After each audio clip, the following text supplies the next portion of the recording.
Hello dear students, today we are going to discuss about formal and informal organization. First we will talk about the formal organization. We can understand formal organization with the help of this diagram. At the top there is the managing director and under him there are the purchase manager, production manager, finance manager. And under these managers there are the operational level managers. These are purchase executive, production supervisor, finance executive. Okay, now the definition of formal organization is the organizational structure which is designed by the management to achieve a particular task is termed as formal organization. यानी कि formal organisation एक ऐसा organisational structure है जिसको कि management design करता है किसी पर्टिकुलर टास्क को अचीव करने के लिए. ठीक है. Now we come to the next topic that is features of formal organisation. Okay, so first feature is it is deliberately designed by the top management. Formal organisation को top management design करता है. Second, it establishes authority responsibility relationship. Formal organisation में authority और responsibility की relationship को maintain किया जाता है. यानी कि टॉप मैनेजमेंट जो है वो मिडिल लेवल मैनेजमेंट और ऑपरेशनल लेवल मैनेजमेंट को अथॉरिटी और रिस्पॉन्सिबिलिटी सौंप देता है. Third is it is a means to achieve objective. Formal organization के थ्रू हम ऑब्जेक्टिव्स को अचीव कर सकते हैं. Fourth is it coordinates the efforts of various department. क्योंकि फॉर्मल ऑर्गेनाइजेशन में हमने डिफरेंट डिपार्टमेंट्स में एक्टिविटीज़ को बांट दिया है, अथॉरिटी और रिस्पॉन्सिबिलिटी भी बांट दी है, तो इस तरह से डिफरेंट डिपार्टमेंट में कोऑर्डिनेशन करना आसान हो जाता है. ठीक है. Fifth is behaviour of employees is directed by rules. In the formal organization we are making the rules and regulations and the behavior of the employees are directed according to these rules and regulations. Sixth is communication takes place through the scalar chain. Formal organization के case में जो communication होगा वो scalar chain के through होगा. Scalar chain हमने पहले भी पढ़ लिया है कि स्केलर चेन में हायरार्की के अनुसार कम्युनिकेशन होता है. एग्जाम्पल के लिए ऑपरेशनल लेवल का manager directly top level management से बात नहीं कर सकता है. अगर ऑपरेशनल लेवल मैनेजमेंट को कोई बात टॉप लेवल मैनेजमेंट तक पहुंचानी है तो ऑपरेशनल लेवल मैनेजमेंट को पहले वो बात मिडिल लेवल मैनेजमेंट तक पहुंचानी होगी और फिर मिडिल लेवल मैनेजमेंट जो है वो टॉप लेवल मैनेजमेंट तक उस बात को लेकर के जाएगा. ठीक है. So these are the features of formal organization. Now we come to the merits of formal organization कि फॉर्मल ऑर्गेनाइजेशन के एडवांटेज या मेरिट्स क्या होते हैं. पहला कह रहा है in formal organization role of each and every member is clearly defined. Formal organization के केस में हर मेंबर का जो काम होता है वो क्लियरली डिफाइन होता है जिससे कि कन्फ्यूज़न नहीं होता है एम्प्लॉयज़ के बीच में और डुप्लीकेशन ऑफ वर्क भी नहीं होता है. ठीक है. सेकेंड मेरिट इज़ कि फॉर्मल ऑर्गेनाइजेशन के केस में हर एम्प्लॉई की अथॉरिटी और रिस्पॉन्सिबिलिटी को सेट किया जाता है जिससे कि सबऑर्डिनेट को मालूम होता है कि उसे किसको रिपोर्ट करना है और सुपीरियर को मालूम होता है कि उसने किसको ऑर्डर देने हैं. ठीक है. Third is unity of command is maintained in formal organization. Unity of command जो है वो फॉर्मल ऑर्गेनाइजेशन के केस में मेंटेन होती है. यूनिटी ऑफ कमांड का मतलब कि एक सबऑर्डिनेट का सिर्फ एक ही सुपीरियर होगा. ठीक है. नेक्स्ट है कि फॉर्मल ऑर्गेनाइजेशन के केस में क्या होता है कि जितने भी हम काम कर रहे हैं, जो भी हम ऑपरेशन कर रहे हैं, उसके लिए ये एक फ्रेमवर्क प्रोवाइड करता है जिससे कि हमारे जो ऑब्जेक्टिव हैं वो हमको आसानी से अचीव हो जाते हैं. ठीक है. और लास्ट कह रहा है it ensures stability in the organization. Formal organization से क्या होता है किसी भी ऑर्गेनाइजेशन में स्टेबिलिटी यानी कि स्थायित्व आता है. ठीक है. Now we move on to the demerits of formal organization. कुछ इसके डिसएडवांटेज या डिमेरिट्स भी होंगी। वो क्या है, आइए बात करते हैं। पहला कह रहा है कि इसमें कम्युनिकेशन जो होगा वो स्केलर चेन के थ्रू होगा। तो स्केलर चेन के थ्रू जब कम्युनिकेशन होता है तो इन्फॉर्मेशन के फ्लो होने में देर लगती है, और जब इन्फॉर्मेशन के फ्लो होने में देर लगेगी तो एक्शंस को लेने में भी देर लगेगी। तो ये इसका एक बहुत बड़ा डिसएडवांटेज है। सेकंड इज, अब यहाँ पर ये बात कर रहा है जो सुपीरियर है उनकी मेंटेलिटी की। अगर किसी सबॉर्डिनेट के सुपीरियर ऐसे हैं जो कि अपने सबॉर्डिनेट के जो सजेशन हैं, उनकी जो क्रिएटिव थिंकिंग है, उनके इनोवेशंस को एक्सेप्ट नहीं कर रहे हैं, अप्रिशिएट नहीं कर रहे हैं, और अपने ही बनाए जो प्लान्स हैं, जो पॉलिसीज़ हैं, जो रिजिड प्लान्स और पॉलिसीज़ हैं, उन्हीं पे काम कर रहे हैं, तो ऐसी कंडीशन में क्या होगा, अगर बिजनेस एनवायरनमेंट चेंज होता है और वो सुपीरियर अपने ही रिजिड प्लान्स और पॉलिसीज़ पे वर्क करते हैं, तो इससे क्या होगा, ऑर्गेनाइजेशन जो है, जो कंडीशंस चेंज हुई है मार्केट में, उसके अनुसार अपने को ढाल नहीं पाएगी, जो कि ऑर्गेनाइजेशन के लिए अच्छा नहीं है। ठीक है।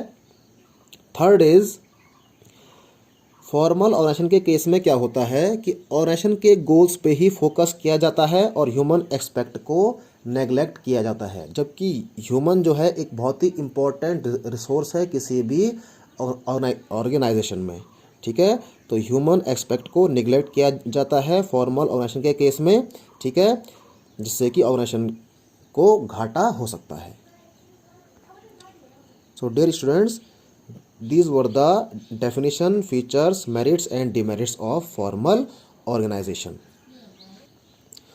Now we will talk about the informal organization. Okay, informal organization में देखिए, ये फिगर भी फॉर्मल ऑर्गेनाइजेशन का ही फिगर है। ठीक है, लेकिन इस फिगर को थोड़ा सा समझते हैं। इसमें देखिए, मैनेजिंग डायरेक्टर के अंदर परचेज मैनेजर है, प्रोडक्शन मैनेजर है, फाइनेंस मैनेजर है, और परचेज मैनेजर के अंडर परचेज एग्जीक्यूटिव है, प्रोडक्शन मैनेजर के अंडर प्रोडक्शन सुपरवाइजर है, और फाइनेंस मैनेजर के अंडर फाइनेंस एग्जीक्यूटिव है। लेकिन इनफॉर्मल ऑर्गेनाइजेशन के केस में क्या होगा कि कोई भी एम्प्लॉई किसी भी अदर एम्प्लॉयज से, चाहे वो सबॉर्डिनेट है, चाहे वो सुपीरियर है, चाहे वो कलीग है, कोई भी एम्प्लॉई किसी भी लेवल के एम्प्लॉय से बात कर सकता है। ठीक है ना। तो हम इसकी डेफिनेशन पे आते हैं। Informal organization is that organization which emerges in a formal organization because of the social interactions among its employees. यानी कि इनफॉर्मल ऑर्गेनाइजेशन एक ऐसी ऑर्गेनाइजेशन है जो कि फॉर्मल ऑर्गेनाइजेशन में स्वतः ही उत्पन्न हो जाती है। क्यों? Due to the social interactions among the employees, क्योंकि ये डिफरेंट एम्प्लॉयज जो हैं आपस में इंटरेक्ट कर रहे हैं।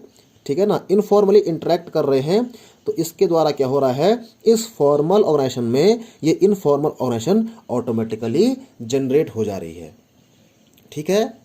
अब बात करते हैं फीचर्स ऑफ इनफॉर्मल ऑर्गेनाइजेशन की। ठीक है। It originates within the formal organization, it emerges spontaneously automatically. ये दोनों पॉइंट लगभग सेम हैं कि इनफॉर्मल ऑर्गेनाइजेशन जो है वो किसी भी फॉर्मल ऑर्गेनाइजेशन में ऑटोमेटिकली जनरेट हो जाती है। Third is the standard of behaviour evolve from group norms. किसी भी एम्प्लॉय को इनफॉर्मल ऑर्गेनाइजेशन में कैसे बिहेव करना है, ये डिसाइड किसके बेस पे होगा, ग्रुप नॉर्म्स के। जैसा ग्रुप बिहेव कर रहा होगा वैसे ही अदर इसके जो मेंबर हैं वो बिहेव करेंगे। Okay. Fourth is independent channels of communication are developed by group members. यानी कि इनफॉर्मल ऑर्गेनाइजेशन के केस में जो ग्रुप मेंबर्स हैं वो इंडिपेंडेंटली किसी से भी बात कर सकते हैं। ठीक है। फिफ्थ इज कि इसका कोई डेफिनेट स्ट्रक्चर नहीं होता है। और सिक्स कह रहा है authority arises out of personal qualities. ठीक है ना, कि जिस आदमी के पास ज़्यादा पर्सनल क्वालिटीज़ होंगी उसकी ज़्यादा इसमें अथॉरिटी होगी। ठीक है। अब बात करते हैं मेरिट्स ऑफ इनफॉर्मल ऑर्गेनाइजेशन की, कि इनफॉर्मल ऑर्गेनाइजेशन के कुछ एडवांटेज होंगे, वो क्या हैं। इनफॉर्मल ऑर्गेनाइजेशन के केस में क्या होता है कि जो डिफरेंट मेंबर्स होते हैं उनकी सोशल नीड भी पूरी हो जाती है, क्योंकि हर मेंबर जो है किसी भी मेंबर से बात कर सकता है। तो एक सेंस ऑफ बिलोंगिंगनेस, यानी कि एक दूसरे से जुड़ने की भावना डेवलप होती है। हर एम्प्लॉय समझता है कि मुझसे कि मेरा जो सुपीरियर है, मुझसे जो ऊपर काम कर रहा है, मेरा जो कलीग है वो मेरा दोस्त है। तो एक जो है हेल्दी इन्वायरमेंट क्रिएट हो जाता है इनफॉर्मल ऑर्गेनाइजेशन के अंदर। ठीक है। Second is it has a powerful positive influence on the productivity and job satisfaction. तो क्योंकि एक हेल्दी इन्वायरमेंट क्रिएट हो रहा है इनफॉर्मल ऑर्गेनाइजेशन के अंदर, तो इससे एम्प्लॉयज़ को जॉब सेटिस्फैक्शन मिलता है। ठीक है। और इससे एम्प्लॉय की प्रोडक्टिविटी बढ़ती है और एक पॉजिटिव इन्फ्लुएंस पड़ता है हर एम्प्लॉय के ऊपर। Third is it serves as a faster channel of communication. क्योंकि इनफॉर्मल कम्युनिकेशन, इनफॉर्मल ऑर्गेनाइजेशन के केस में कोई भी एम्प्लॉय किसी भी एम्प्लॉय से बात कर सकता है, तो यहाँ क्या होगा, कम्युनिकेशन फास्ट होगा। Fourth is it helps in achieving organizational objectives by compensating the limitations of the formal structure.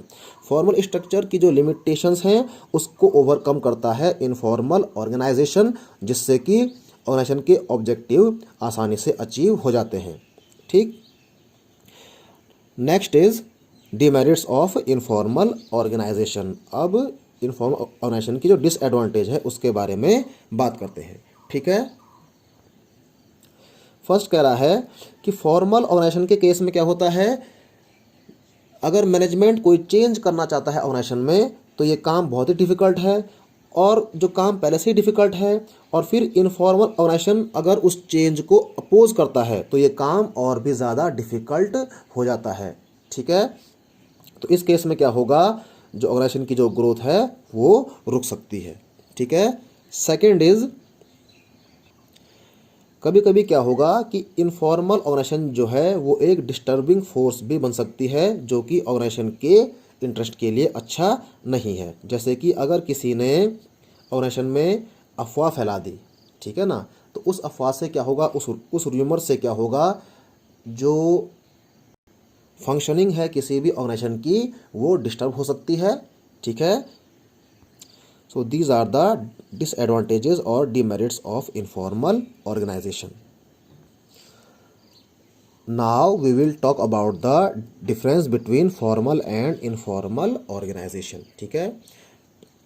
So जब भी आप डिफरेंस लिखेंगे तो इस तरह से आप डिफरेंस लिखेंगे, बेसिस ऑफ डिफरेंस के बेसिस पे 3 कॉलम बनाएंगे आप। पहला कॉलम बेसिस ऑफ डिफरेंस का होगा, ये कॉलम नैरो होगा, बाकी 2 कॉलम वाइड होंगे। ठीक है। तो जब हम बात कर रहे हैं फॉर्मल और इनफॉर्मल ऑर्गेनाइजेशन के डिफरेंस के बारे में, तो पहले जो ये दो डिफरेंस हैं ये लगभग सेम हैं। इन दोनों में कह रहा है कि फॉर्मल ऑर्गेनाइजेशन को क्रिएट कौन करता है, जो टॉप मैनेजमेंट होता है, और इनफॉर्मल ऑर्गेनाइजेशन जो है वो फॉर्मल ऑर्गेनाइजेशन में ऑटोमेटिकली जनरेट हो जाता है, क्योंकि एम्प्लॉय आपस में इंटरेक्शन करते हैं। Okay. Third is authority arises on the basis of position in management. Formal organization के केस में अथॉरिटी किसके बेस पे जनरेट होगी, जिसकी पोजीशन जितनी हाई होगी उसके पास अथॉरिटी भी उतनी ज़्यादा होगी। जबकि इनफॉर्मल ऑर्गेनाइजेशन के केस में जिसकी पर्सनल क्वालिटीज़ ज़्यादा होंगी उसके पास ज़्यादा अथॉरिटी होगी। बिहेवियर, फॉर्मल ऑर्गेनाइजेशन के केस में बिहेवियर सेट होगा जो कि रूल्स बनाए गए हैं मैनेजमेंट के द्वारा, जबकि इनफॉर्मल ऑर्गेनाइजेशन के केस में बिहेवियर सेट होगा according to the group norms. ठीक है। जैसा पूरा ग्रुप डिसाइड करेगा वैसा ही उसका जो मेंबर है वो बिहेव करेगा। फॉर्मल ऑर्गेनाइजेशन के केस में कम्युनिकेशन में स्केलर चेन फॉलो होगा, जबकि इनफॉर्मल ऑर्गेनाइजेशन के केस में independent channel of communication follow होगा, कोई भी किसी से बात कर सकता है। नेचर, फॉर्मल ऑर्गेनाइजेशन क्या होगी, ये रिजिड और स्टेबल होती है, जबकि इनफॉर्मल ऑर्गेनाइजेशन ये फ्लेक्सिबल और अनस्टेबल होती है। ठीक है। लीडरशिप की बात करेंगे तो फॉर्मल ऑर्गेनाइजेशन के केस में मैनेजर्स लीडर होते हैं, जबकि इनफॉर्मल ऑर्गेनाइजेशन के केस में जिस आदमी के पास जितनी पर्सनल क्वालिटीज़ होंगी, जिसकी पर्सनल क्वालिटीज़ जितनी ज़्यादा होंगी वही इसमें लीडर बनेगा। ठीक है। और लास्ट है पर्पज़।